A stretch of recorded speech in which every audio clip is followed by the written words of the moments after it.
टूनी आजकल की मॉडर्न लड़की थी। वो हमेशा टिप टॉप रहती और मेकअप करके अपनी स्नैपचैट से फोटो खींचती रहती और फिर उन्हें फेसबुक और इंस्टाग्राम जैसे और भी सोशल मीडिया प्लेटफॉर्म पर डाला करती। कुछ दिनों बाद उसके लिए एक लड़के का रिश्ता आता है। लड़का पढ़ा लिखा था और कमाता भी अच्छा था, इसलिए टूनी के मम्मी पापा ने उसकी फौरन शादी करा दी। अपनी शादी के पहले दिन पर ही टूनी बाज नहीं आती और वो अपनी स्नैपचैट के अलग अलग फिल्टर से फोटो खींचने लगती है। लेकिन तभी सोनू कमरे में आता है और कहता है, अरे टूनी क्या कर रही हो तुम? कुछ नहीं सोनू, मैं तो बस स्नैपचैट पर अलग अलग फिल्टर में फोटो खींच रही थी। लाओ तुम्हारी भी खींचती हूँ। नहीं टूनी रहने दो, मुझे ये सब अच्छा नहीं लगता।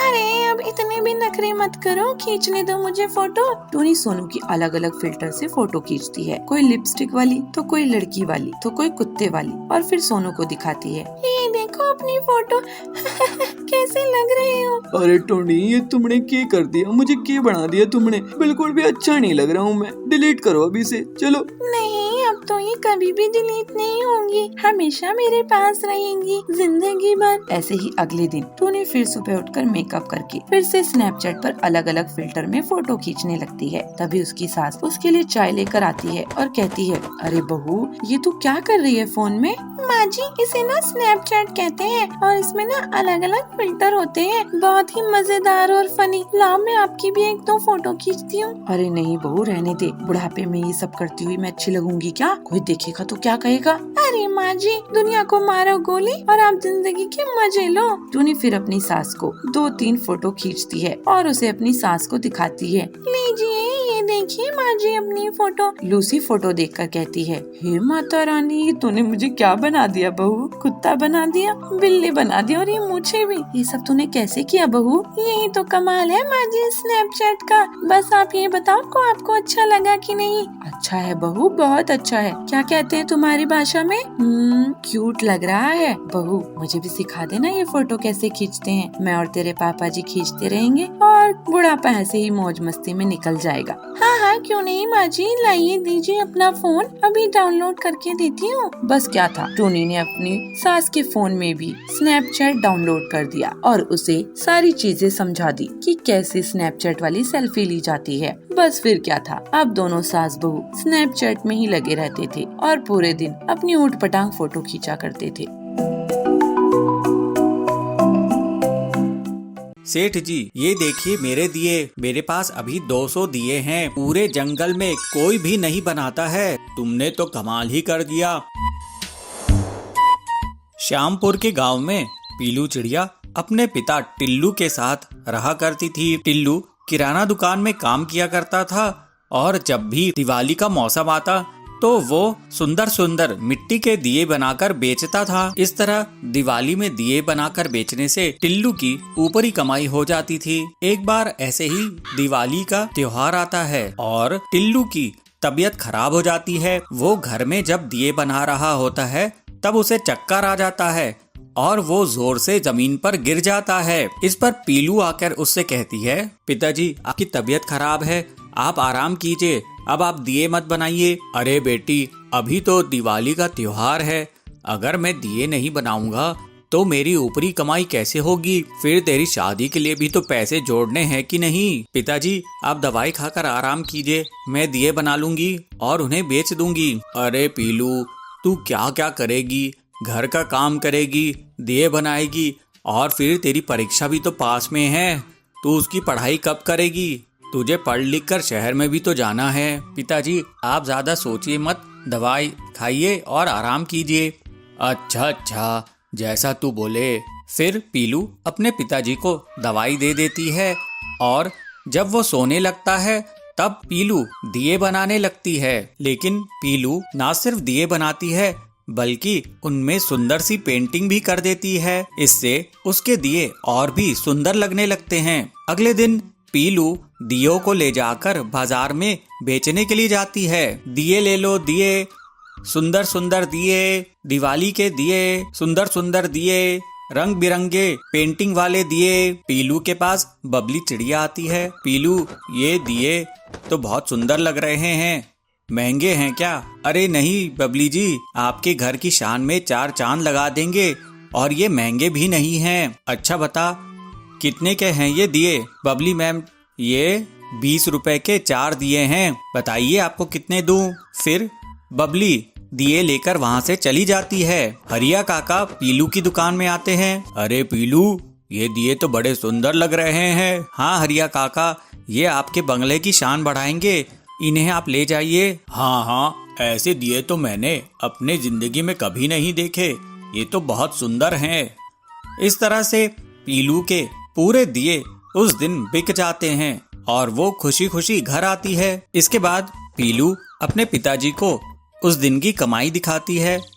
उसके पिताजी बहुत खुश होते हैं और कहते हैं, अरे वाह पीलू, तूने तो कमाल ही कर दिया, तेरे दिए वाकई में बहुत सुंदर हैं। चल अब तू भोजन कर ले, दिन भर से तू थक गई होगी। फिर पीलू भोजन करके वापस से दिए बनाने में जुट जाती है। अगले दिन पीलू दिए लेकर उस बाजार में जाती है जहाँ पर अमीर पक्षी खरीदारी करने आया करते थे। वो वहाँ देखती है कि एक बड़ी दुकान वाला एक गरीब मजदूर को डांट रहा है। तुमको मैंने 1000 दियों का ऑर्डर दिया था, लेकिन तुमने अभी तक मुझे सिर्फ 100 ही दिए दिए हैं। अब बताओ, मेरे इतने बड़े बड़े अमीर ग्राहकों को मैं क्या जवाब दूंगा? माफ कर दीजिए सेठ जी, मैंने इस बार दिए बनाते समय मिट्टी में ज्यादा पानी डाल दिया तो मिट्टी पतली हो गई, इस वजह से मैं आपको दिए नहीं बना के दे पाया हूँ। अरे तूने मिट्टी में पानी मिलाया या पानी में मिट्टी मिला दिया है?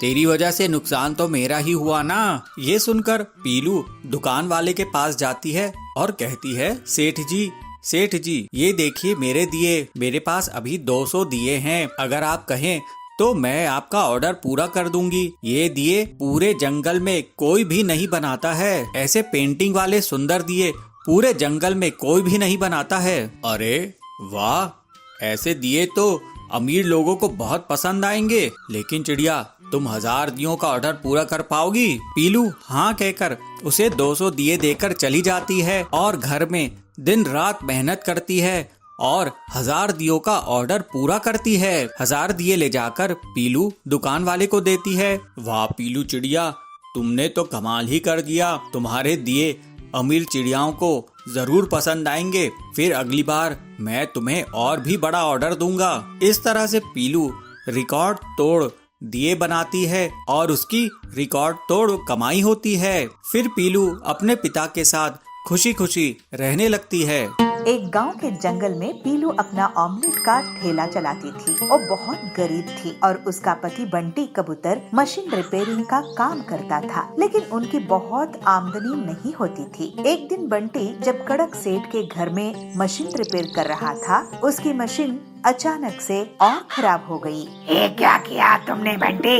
मेरी 50,000 की मशीन खराब कर दिया, अब इसका हर्जाना तुझे देना होगा। लेकिन सेठ जी, मैं 50,000 कहाँ से लाऊंगा? मैं बहुत ही गरीब हूँ। वो मैं नहीं जानता, तू मुझे पैसा लाके दे, नहीं तो मैं तुझे पुलिस के हवाले कर दूंगा।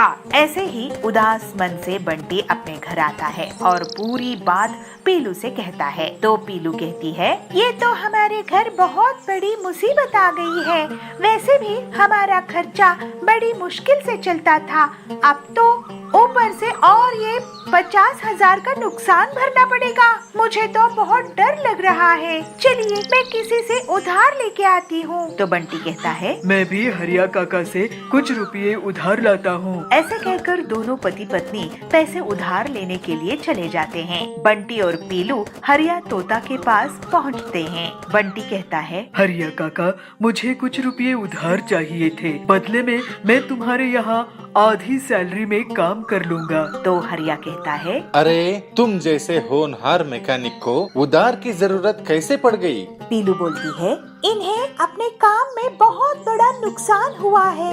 हरिया काका, अगर हमें पैसे वापस नहीं किए तो बहुत बड़ी मुसीबत आ जाएगी, अब आप ही कुछ कीजिए। बंटी बोलता है, हाँ हरिया काका, हमारी थोड़ी मदद कर दीजिए, बदले में मैं आपके यहाँ काम कर लूँगा। हरिया बोलता है, अरे तुम लोग घबराओ मत, काम दाम में तो नफा नुकसान होता रहता है। वैसे तुम्हारा ऑमलेट का काम कैसे चल रहा है पीलू? पीलू बोलती है, मैं अकेले ज्यादा ऑमलेट नहीं बना सकती हूँ, तो बहुत कम आमदनी होती है। तो बंटी तुम्हारे लिए ऑमलेट बनाने की मशीन बना देगा, जिससे तुम तेजी से ऑमलेट बना सकोगी और तुम्हारा बहुत मुनाफा भी होगा। अरे ये आइडिया मुझे क्यों नहीं आया? हरिया काका, आपने तो हमारी मुसीबत ही हल कर दी। अब मैं आपकी मदद से पीलू के लिए ऑमलेट मशीन बना दूंगा। फिर थोड़े ही दिनों बाद बंटी पीलू की ऑमलेट बनाने की मशीन तैयार कर देता है और वो लोग मिलजुल कर ऑमलेट बनाने लगते हैं। जल्दी ही एक दिन कड़क सेठ उनकी दुकान में आता है। अरे वाह बंटी, तुमने तो ये नायाब मशीन बनाई है। ऐसी मशीन तो मैंने पहले कभी नहीं देखी और इसका स्वाद भी बहुत टेस्टी है। तो बंटी कहता है, कड़क सेठ जी, आपकी तारीफ का शुक्रिया। ये लीजिए 20,000 रुपये, बाकी मैं जल्द ही आपको लौटा दूंगा। ऐसे ही दोनों पति पत्नी की दुकान के सामने बहुत से ग्राहकों की भीड़ बढ़ जाती है। अरे बंटी भैया, ये तो गजब की मशीन बनाई है आपने। मुझे इस मशीन के 3 ऑमलेट दे दो। तो दूसरा ग्राहक कहता है, हाँ हाँ, कड़क सेठ भी तारीफ करके गए हैं। इसमें जरूर कोई न कोई खास बात होगी। मुझे 5 ऑमलेट देना। उनकी दुकान चलती देखकर कालू कौवा बहुत जलने लगता है। पीलू की दुकान के सामने उसकी अंडा पाव की दुकान थी। वो पीलू और बंटी की दुकान की भीड़ देखकर सोचता है, इनकी दुकान तो अब जोर शोर से चलने लगी है। मुझे इसकी काट निकालनी पड़ेगी, नहीं तो ये लोग मेरी दुकान बंद करवा देंगे। ये मशीन मैं चोरी कर लूंगा, उसके बाद ये लोग कड़क सेठ का उधार भी नहीं चुका पाएंगे। फिर तो इन्हें जंगल ही छोड़कर जाना पड़ेगा। कालू उसी रात को पीलू और बंटी के घर जाता है और खिड़की से चुपचाप झांक कर देखता है। बंटी और पीलू आराम से सो रहे थे। कालू अंदर आता है और मशीन उठाकर ले जाने की कोशिश करता है, लेकिन तभी उसे जोर का करंट लगता है और वो चीख उठता है। पीलू चिल्लाती है, चोर चोर चोर। दोनों पति पत्नी कालू को झाड़ू से पीटने लगते हैं। पीटो इसे। अरे ये तो कालू है। कालू भाई, आप हमारे इस मशीन के साथ क्या कर रहे थे? तो कालू कहता है, अरे मुझे पहले इस करंट से तो बचाओ।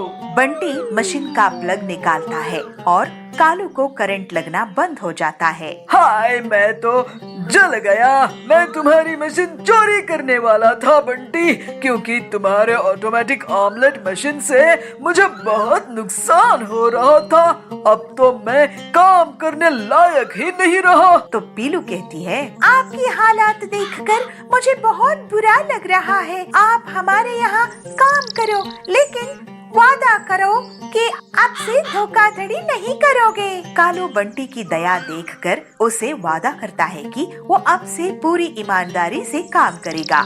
उसके बाद से बंटी और पीलू की ऑमलेट बनाने की मशीन से बहुत अच्छी कमाई होती है और वो लोग कड़क सेठ का उधार भी चुका देते हैं और हंसी खुशी रहने लगते हैं।